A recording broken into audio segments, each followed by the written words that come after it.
Imagine, if you would, a coin waiting to be flipped. Heads, you could make the world better by double or more. Tails, you destroy the world completely. Would you flip that coin? Would you take that bet? If you've heard of this hypothetical coin flip, anyone heard of it? Yep. Yeah, then you probably know about the person who apparently regularly boasted that he would flip that coin, and he encouraged others to do the same. Sam Bankman-Fried, also known as SBF, the crypto king champion coin flip. In a courtroom in New York City, Carolyn Ellison, his ex-girlfriend and former CEO of one of his companies, testified to that effect. Ellison's testimony was part of a month-long trial that ended this week, of course. And on Thursday, the verdict was issued. Sam Bankman-Fried was found guilty on 7 charges of fraud and conspiracy. He was convicted of essentially siphoning money from the cryptocurrency exchange that he ran, FTX, to his own crypto trading company called Alameda Research, named after, yes, our very county here. The verdict was a climactic event in what the New York Times this week called one of the fastest and most spectacular fails from grace in modern corporate history. A year ago, SBF, Sam Bankman-Fried, was the 30-year-old wunderkind of Silicon Valley with a net worth of $20 billion. And in a year, he went from someone hailed for his supposed commitment to effective altruism to being convicted of absconding with at least $8 billion of other people's money. He went from fascinating investors and journalists alike with his quirky personality as he wore grubby shorts and t-shirts while sharing the stage with Bill Clinton and Tony Blair. And he boasted about playing League of Legends during important meetings with investors, to being convicted as the mastermind behind this massive fraud at the heart of his 2 companies, dragging his closest friends, his significant other, his family members, including his 2 Stanford professor parents, all down with them. Now, Sam Bankman-Fried's story and how it ends, at least or its ending, is in many ways, I would say, unsurprising. As the story goes, if something seems too good to be true, it probably is. The coin flip story says a lot about this man's character, which is likely why the prosecution wanted the jury to hear it. Is it any surprise that someone who's willing to risk the obliteration of the universe for the possibility of a huge payoff would be willing to risk billions of other people's dollars for the same thing? Well, I start with this little anecdote about SBF because the story of his rise and fall actually feels oddly relevant to the story we're looking at today. As you might remember, we're in the midst of this teaching series I'm calling Activated Faith, in which we're thinking about how we might grow in action, inspired by some of the provocative parables that Jesus told. Jesus told stories that were meant to activate his listeners, to provoke some response, stories with intent, as my former New Testament professor used to say. But it's not always easy to understand what the intent is, what the action he was needing to provoke is intended to be. Often these stories open themselves up to multiple interpretations, but I think Jesus invited us to be puzzled, be surprised, but have to work with it and understanding, and in the process to be faith, that we might move forward into meaningful action. So today we're going to look at a story that has been puzzling readers of Luke's gospel for a long time, and likely puzzle us too, as Jesus invites his audience to consider what we might learn, perhaps, by attending to the Sam Bankman-Frieds of the world. So we pick up Jesus' story at the beginning of Luke chapter 16. Jesus also said to the disciples, there was a rich man who was informed of accusations that his manager was wasting his assets. So he called the manager in and said to him, "What is this thing about you? Turn in the account of your administration because you can no longer be my manager." Then the manager said to himself, "What should I do? Since my master is taking my position away from me, I'm not strong enough to beg. I'm too ashamed to beg. I know what to do so that when I am put out of management, people will welcome me into their homes." So he contacted his master's debtors one by one, and he asked them first, "How much do you owe my master?" The man replied, 100 measures of olive oil. The manager said to him, "Take your bill, sit down quickly, write 50." Then he said to another, "And how much do you owe?" The second man replied, 100 measures of wheat. The manager said to him, "Take your bill, write 80. The master commended the dishonest manager because he acted shrewdly. For the people of this world are more shrewd in dealing with their contemporaries than the people of light. And I tell you, make friends for yourself by how you use worldly wealth, so that when it runs out, you will be welcomed into the eternal homes. The one who is faithful in a very little is also faithful in much. And the one who is dishonest in a very little is also dishonest in much. If then you haven't been trustworthy in handling worldly wealth, who will entrust you with the true riches? And if you haven't been trustworthy with someone else's property, who will give you your own? No servant can serve two masters, for either he will hate the one and love the other, or he will be devoted to the one and despise the other. You cannot serve God and money. Sorry. Super clear, isn't it? This passage here has two sections in it.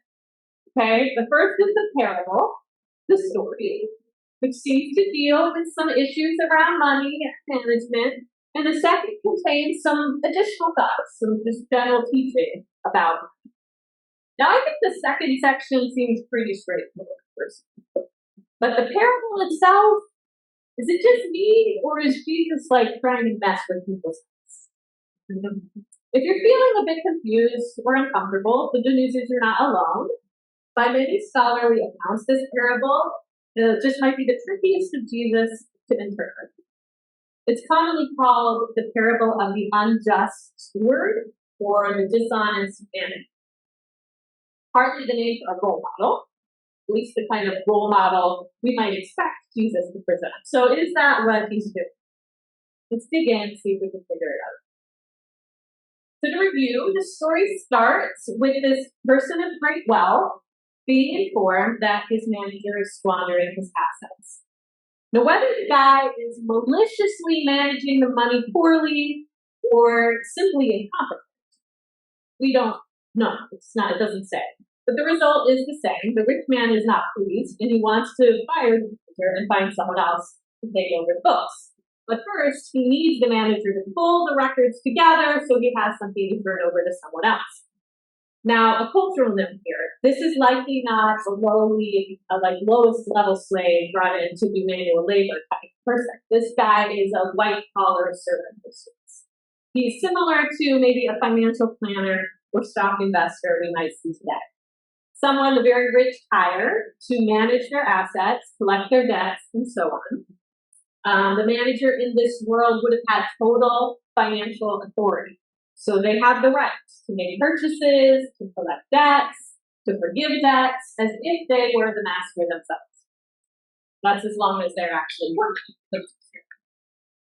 Obviously, if you have someone who has total control over your assets, you want them to be somebody you thought you could trust to actually manage that well.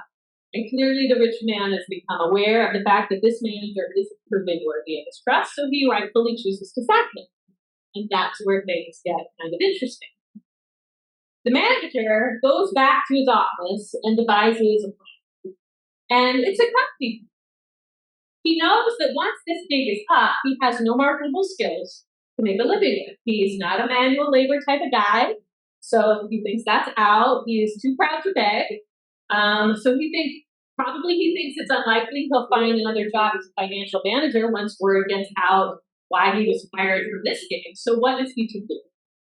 Well, the guy decides to pull out, his first century version of an iPhone and start working his way through contacts. He calls each of his employer's debtors, and with each of them, he engages in a little creative bookkeeping. Jesus uses two examples here, but we can safely assume they represent many more debtors.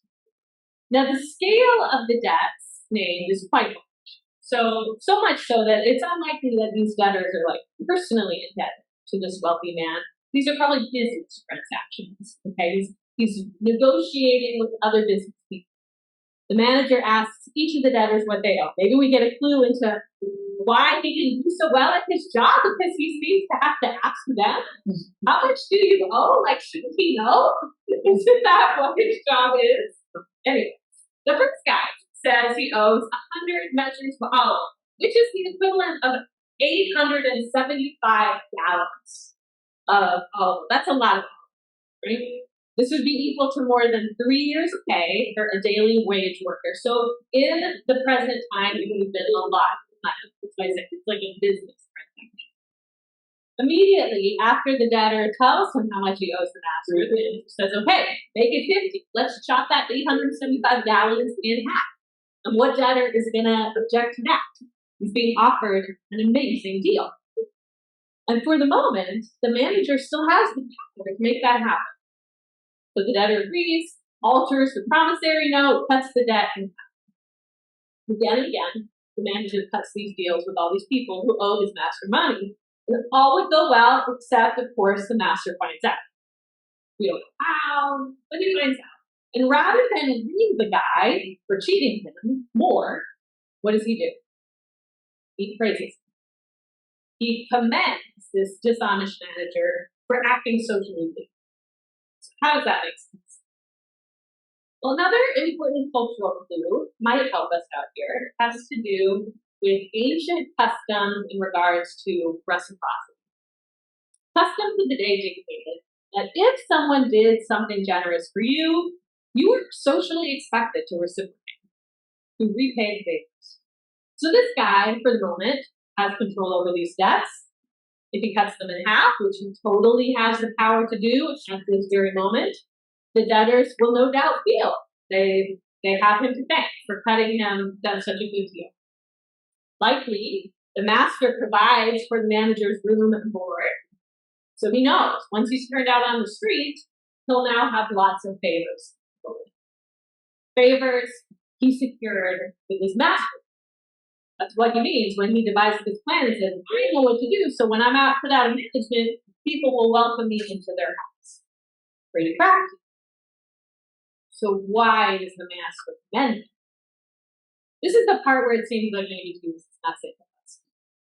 We're all ready for the conclusion to be the master finds out the man has cheated him, he strips him of his clothes, he beats him severely, throws him into prison, and so it will be with you if you squander what your master has given you, right? That's kind of like the expected conclusion. But it's not how Jesus wraps up the story. Instead, the master finds out what the manager's done, and his reaction is like, well played. Well played. He does. Right? The master seems to be genuinely impressed with this guy's shrewdness. He might be a total scoundrel, but you gotta give him something to be smart. He is clever. And then it seems to earn a bit of respect.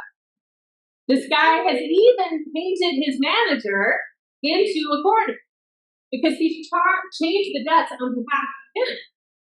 This master's own reputation is also on the line because this guy was acting on his authority, right? If he turns around and reneges on all the deals the manager just cut, his own reputation is tarnished. In a reciprocity world, you don't want all your business associates to see you as either out of control of your own assets or someone who backs out of the deal. So to cry foul makes the master look good. The guy has totally exploited him for his own gain. He's secured his own reputation and likely also probably has given the reputation of the boss a few boosts as well, just for being so, charitable in cutting these deals. So you gotta admit, like the guy or not, he knows how to get things done. So what are we supposed to do with this character? What's Jesus telling us? Is he a fan of chasing wealth? That can't be. This is the same Jesus who spoke clearly to the rich young ruler, remember, said if he wanted to follow Jesus, he needed to sell all his possessions and give them to the poor. This is the same Jesus who said it's easier for a camel to walk through the eye of a needle than the rich to enter the kingdom of heaven. This is the same Jesus who said, blessed are you who are poor, for the kingdom of God belongs to you. And the same Jesus who says at the very end of our passage, you can't serve God and money. So it's in the broader context of all of Jesus' teachings on money that this parable is. So we can't be saying we should be chasing wealth. Does this story mean we should cheat others and we should buy things? Not exactly. But I do think there might be something Jesus wants us to know. And it's summed up in Jesus' first comments after the parable is done. For the people of this world are more shrewd in dealing with their contemporaries than the people of light. I don't think Jesus is asking his people to become people of the world rather than people of light. I don't think he's asking them to throw their integrity out the window and cheat and steal, but he is asking them to pay attention to the smart way that those who have less scruples seem to go about their business. He does seem to believe there's something they might learn from him. And the key to what that might be comes at the parable's end. And I tell you, Jesus says, make friends for yourself by how you use worldly wealth, so that when it runs out, you will be welcomed into the eternal homes. Make friends for yourself. Use your money to make friends. Why? Because money runs out and it's impermanent, but relationships have eternal worth. You see, I think Jesus is being shocking and a bit cheeky to make an important point. Money is tied to this life, and it's of no value in whatever's next. Just like the old cliche said, you can't take it with you. Whatever money we hoard or spend on ourselves, it's of little use to us in the end. Jesus has made this point in different parables and sermons before, but here's the new twist. So if you can't take it with you, you might as well spend it on something you can. And apparently that something is relationships. Relationships. People who will welcome us into eternal homes, just like the forgiven debtors welcome the manager. Our money might not be permanent, but apparently our friendships would be. I think Jesus uses this cheeky story to teach a lesson because he knows his audience. He's speaking to mainly poor and working class folks. These folks are not of the world of the master or the master. They likely look with disgust on all of that, even if they envy their money. But perhaps to them, Jesus is saying, sure, there is plenty to critique there. I'm certainly not endorsing the dishonesty or the greed, but there's something you can learn that could be useful to you. Reciprocity is a powerful ally. A number of Jesus' core followers, remember, were originally fishermen. And when Jesus first called them, he told them, he'd show them how to fish for people. I wonder if in this story that's some of what he's doing. The bait for human beings, of course, is worms, and they can't be caught with nets. But perhaps money, resources, for all the dangers and faults, can actually also be very useful in this work of catching people. Now, it sounds a bit crass to say it that way. Is Jesus saying we should buy our friends? Bribe people into the kingdom? I don't think so. I think that's a pretty reductionist way of looking at it. But what I really think Jesus is saying is just that generosity is powerful stuff. It has a profound ability to open up relational opportunities. Generosity can disarm people in meaningful ways. It puts us on friendlier terms. And the ministry Jesus is calling his followers to share the blessing and fullness of life that Jesus brings, that is a generous ministry that happens best in the context of personal relationships. So why not blow some money as part of that? So how exactly does Jesus want us to respond to this crazy parable? If Jesus' parables are stories with intent, what is that intended reaction? Well, I think the first thing is to remember that whatever assets we have, we are only managers. We are managers. From dust we came, to dust we will return. Whatever we have to spend is what God has entrusted to us. We are controlling assets that have been given to us to control, but which have also been given to us for a season, and at some point will be taken away. Ultimately, this is not our, it is God's. But the divine is giving us real authority and agency.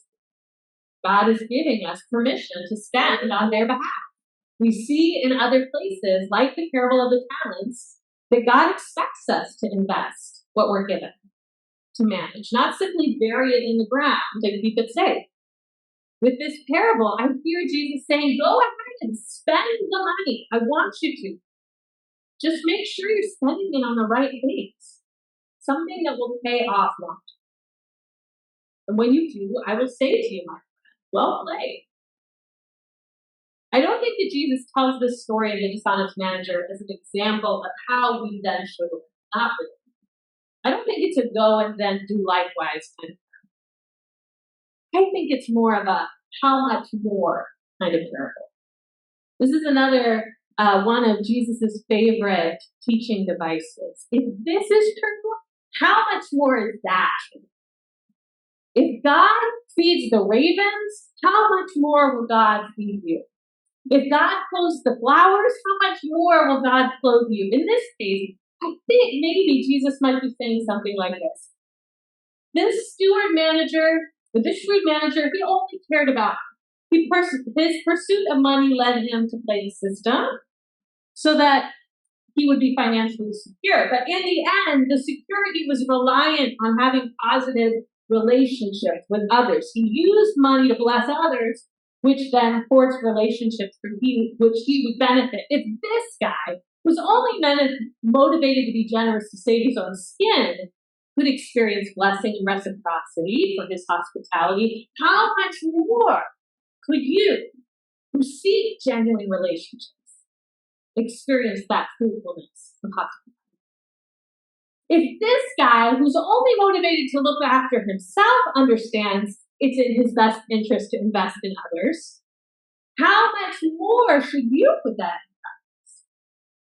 For the manager, relationship was the means to an end, but for you who care about others and seek their welfare just as I, Jesus, myself do, the relationship is the end.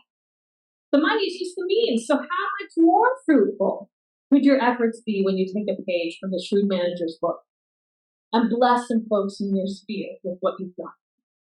It's my money anyway, so go out and spend it on something that would pay off long term. So if this interpretation is valid, then that brings us to what Jesus is inviting people actually into, to actually share what we have, to bless others, to give things away. That's the invitation, right, Jesus has for us, to share whatever resources we have as a means of blessing others practically and opening up relationships. And we may not always feel like we have that much to give financially, but I think the invitation still holds, just as it did for Jesus' working class audience, right? So this might mean taking someone out for a meal or offering to pay a bill that, they can manage right now, but it also could be free to watch their kids for a few hours or giving them a ride somewhere. The point is giving practically of whatever resources we have. Remembering they're not ours to possess, but to steward, and Jesus is inviting us to steward them towards others. Personally, I think Jesus is kind of having fun with this story. I think he probably thought it was funny to present this SBF scoundrel-type character and then invite his listeners into a bit of playful discomfort. But in the same way, I think he's inviting us to have fun with this. This shouldn't be an onerous task. It should be a freebie. Here's the money. It's not yours. Just give it away. Make some people happy. Make new friends. See what happens. Have fun doing it. Over the last decade, Social psychologists have done a lot of research around a practice that they call pro-social spending, meaning spending on other people. And these researchers wanted to find out if there was any correlation between how people spend their money and how happy spending is made. And they found out there is a very strong one. In experiment after experiment, in culture after culture, among laborers in third world Uganda to affluent college students in Canada, the results are the same. Despite what people predict will be true of them, when they actually spend money on others, they feel happy. Many of the experiments went something like this. So you give someone an envelope of money, say $5, it could be $20. You tell people, spend the money by the end of the day on yourself, or spend it on someone else. At the end of the day, you call, you ask them what they spent it on and how they feel as a result. Person after person who was given money for themselves, bought coffee, they bought some earrings, makeup, whatever, they'd say it's fine. It didn't really do much for them emotionally. But the people who took the money and bought their friends a coffee felt much happier. Similar experiments in the workplace yielded interesting results. If you give every member of a team a bit of cash and tell them to spend it on themselves, they'll each go out to lunch or something, there will be no net positive effect. You essentially lose them. But you have them spend the money on their teammates, and things change. Teams are not only happier, they are markedly more productive. Meaning the financial investment more than pays off, it actually makes you money. One of the researchers, Michael Norton, summed it up in a TED Talk on the findings this way. If you think money can't buy happiness, you're not spending it. One of my favorite tasks as pastor here at Haven is working with folks from our Haven board to give away at least 10%, if not more, of everything that comes in here at Haven. So every year, we support folks in our community when financial needs come up. We help pay bills. We try to make gifts wherever they're needed. Sometimes we send gifts like DoorDash cards, flowers, etc., just to communicate care in the midst of a personal crisis. We also give to a number of organizations outside of Haven who are doing important work that we believe in. We want to support, like groups like the Transgender Law Center for their work defending transgender rights, or the local indigenous organization, the Socorrete Land Trust, or Insight Housing, formerly named for this work, including housing, for their work on housing people in their community shelter. And since our recent retreat, we've also been imagining together, right? So next steps for Haven. Ways we can both grow and building community amongst ourselves and reaching folks who don't have a spiritual home, but might appreciate finding one here. And as our leaders process all that input and we discern some experiments to run in 2023, I wonder how we might think about more of this, deploying resources in these. Might part of what we feel called to move into the coming year include some more opportunities for pro-soldiers.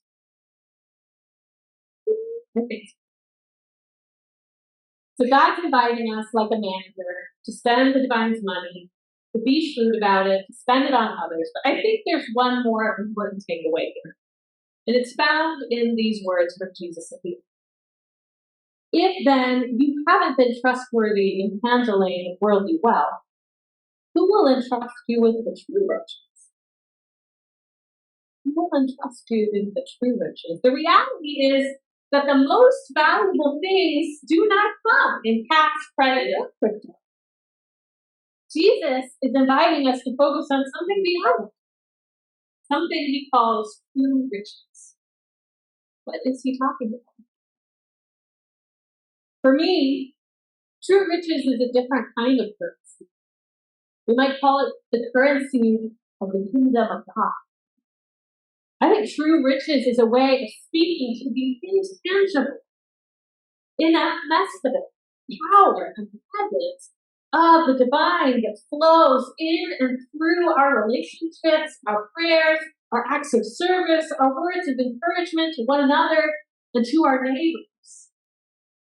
True riches are those moments of transcendence that remind us that we are not alone, that our actions are not isolated, that we are connected to something bigger and truer and more beautiful than ourselves. True riches means to me spiritual power, secretness, unity, divine. And even if we want to continue to grow as a community that's truly creating safety and honoring diversity and centering on Jesus, then we need more than money. We need true riches. If we want to lay hands on one another and see each other encounter the Spirit's presence and we fall out to the divine, we need true riches. If we want to participate in the smashing of idols that uphold symptoms of oppression and distort our view of reality and God, we want to help tear down idols like patriarchy, heteronormativity, white supremacy, capitalism, then of course we really need some true riches. If we want to cultivate community that can endure all the crises of our world, all the disasters taking place around us, looming on the horizon, we want to live into interdependence, collective care in the midst of all that is threatening to tear us apart. We need true riches. And that starts, apparently, by managing well what we have. Understanding that as we're faithful with what we've already been given, we may have the opportunity to be faithful with God. Friends, we don't have to flip a coin to magically make the world a better place. We don't have to risk destroying everything to improve the world we inhabit. I don't think we're called to gamble with the world. I think we're called to invest. So may we invest wisely. May we steward our resources well. May we open up pathways to more relationships that prove fruitful as they benefit from the infusion, not just of monetary, but of true riches. And as we do so, may we experience Jesus saying, "Well done."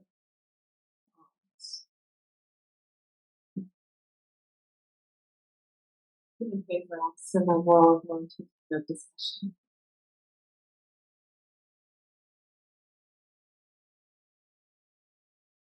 God, I'm grateful for the ways that in some ways we have been learning some of these lessons. I'm grateful that this is a generous space that God has been true. And I pray that you would continue to grow us in wisdom, in how to best manage, how to best pro-socially expand some of what we've been graciously asked. Would you continue to speak to and through this community as we continue the journey of learning how we might build relationships with the world around us, understanding that has the capacity to be more.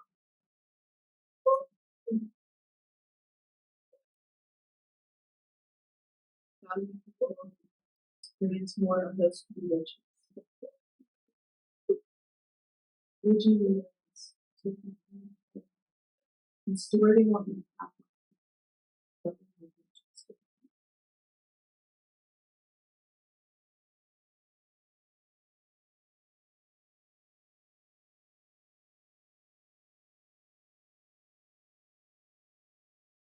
All right, friends. So we're going to go into our time of discussion. And I have a few questions you could consider together, or of course always whatever the story is brought up. So the first is, how does the story strike you? What do you take from it? Second, this idea of pro-social spending. What does that look like in your life? And how might you want it to look going forward, either for you personally or for Haven? And the third is, what do you think about this term, true riches? How would you describe them? What might you think it means to steward them? So those are our discussion questions. we'll go ahead and get into groups of about 4 or so for 10 minutes, and then we'll come back for